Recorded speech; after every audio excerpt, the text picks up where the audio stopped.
Mahigit 50 taon na ang nakakaraan, may isang komunidad sa gitna ng lawa na ito. Isang lumang bayan na sadyang pinalubog para bigyang daan ang pagpapagawa ng isang dam.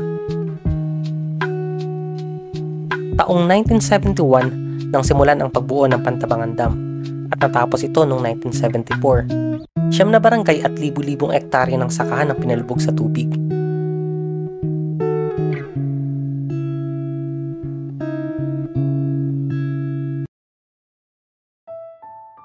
Ang Pantabangan Dam ang panglima sa pinakamalaking dam sa buong Pilipinas at ang lawa nito ang isa din sa may pinakamalaking water reservoir.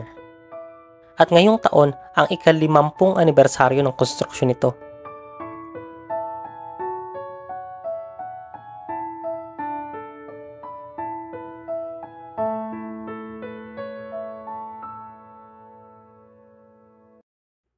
Nandito na kami sa lawa. Mga 100 metro din ang binaba namin mula sa entrance sa itaas. May mga bangka dito na naghahatid papunta doon sa lumang bayan. Meron ding mga nagtitinda ng isda na huli galing mismo dito sa lawa at yung mga sasakyan na naghahatid at naghihintay ng iba pang mga turista. 100 pesos ang bayad sa bangka kada tao na maghahatid at susundo sa'yo sa lumutang na isla at dating sentro ng bayan. Pwede kang mag-ikot-ikot ng mga 30 minuto para bisitahin ang mga guho.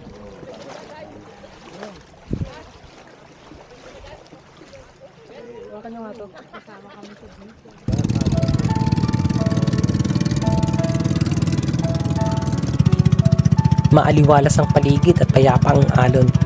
Kahit saan ka lumingon, napakaganda ng mga tanawin.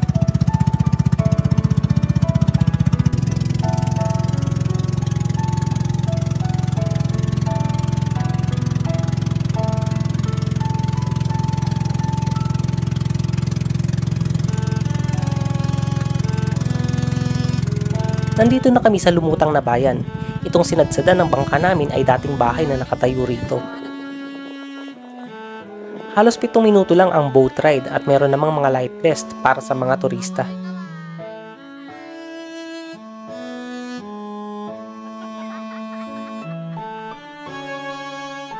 Kapansin-pansin sa paligid yung mga ruins ng mga bahay at yung trunk ng mga puno na hanggang ngayon ay nandito pa rin.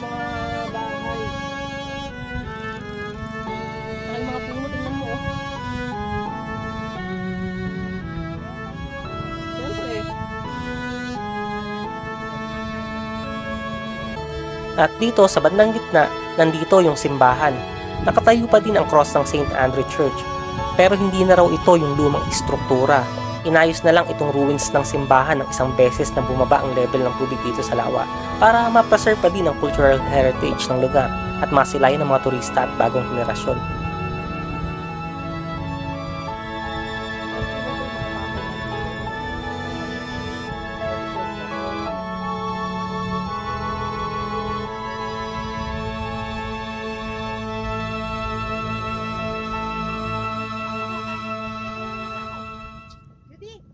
Nandito yung lumang plaza. Itong pundasyon na to, dito dati nakatayo ang rebulto ni Rizal.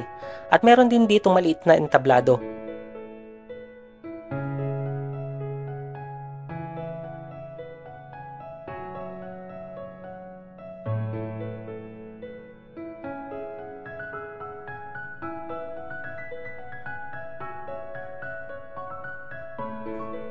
Yung lupang tinatapakan namin ngayon, nagkabitak-bitak na dahil sa El Nino. Pero malambot naman at nadudurog kapag tinatapakan.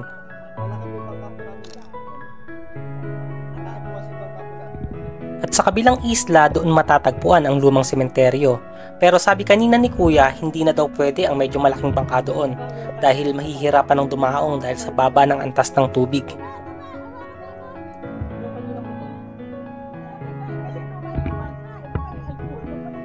Sa dami ng tree trunk na makikita dito sa isla, itong puno ng sampalok ang pinaka-intact pa din.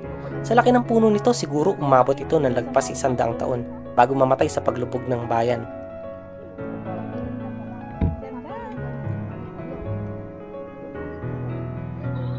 Tingnan niyo, laki ng puno o sampalok pala to. Sabi kanina ng aming bangkero, dito siya mismo ipinanganak sa isa sa mga barangay na lumubog dito sa lawa at kasama sila sa mga na-relocate.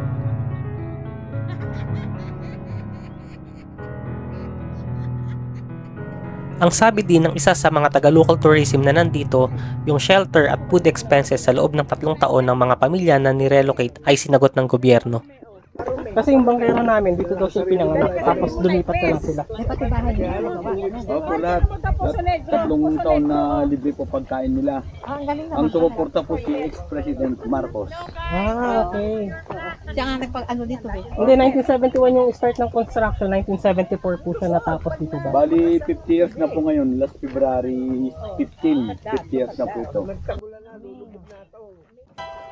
Sa mga residenteng dito namulat, siguradong hindi rin ganun kadali sa kanila ang pagtanggap ng isang malaking pagbabago. Ano po, parang kinokonsol.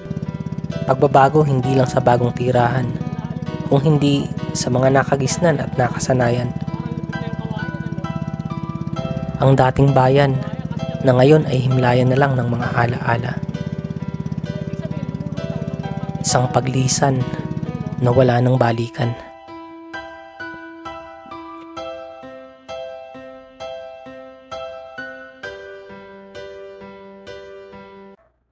Nandito yung view deck, malapit to sa entrance at medyo malayo na to dun sa isla na pinuntahan namin kanina. At kapag mataas ang antas ng tubig sa lawa, umaabot yung level ng tubig dito sa ibaba ng tulay. Tunnel ba yan? Yung tunnel po na yun, saan po nakakonekta yun?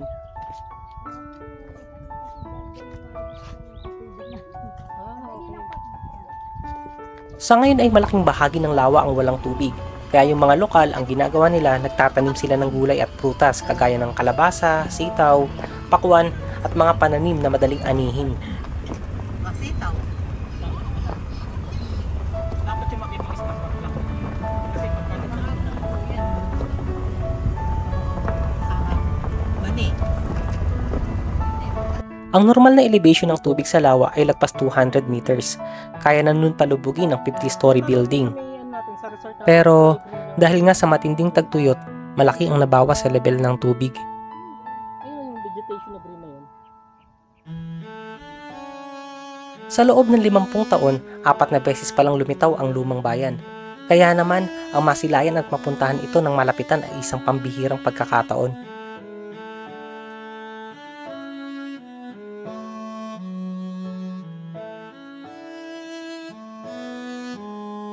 Kadugtong ng pag-unlad ang modernisasyon at pagbabago. Pero minsan, sa pag-usad at pag-asenso, may mga bagay, buhay at lugar na nagiging sakripisyo.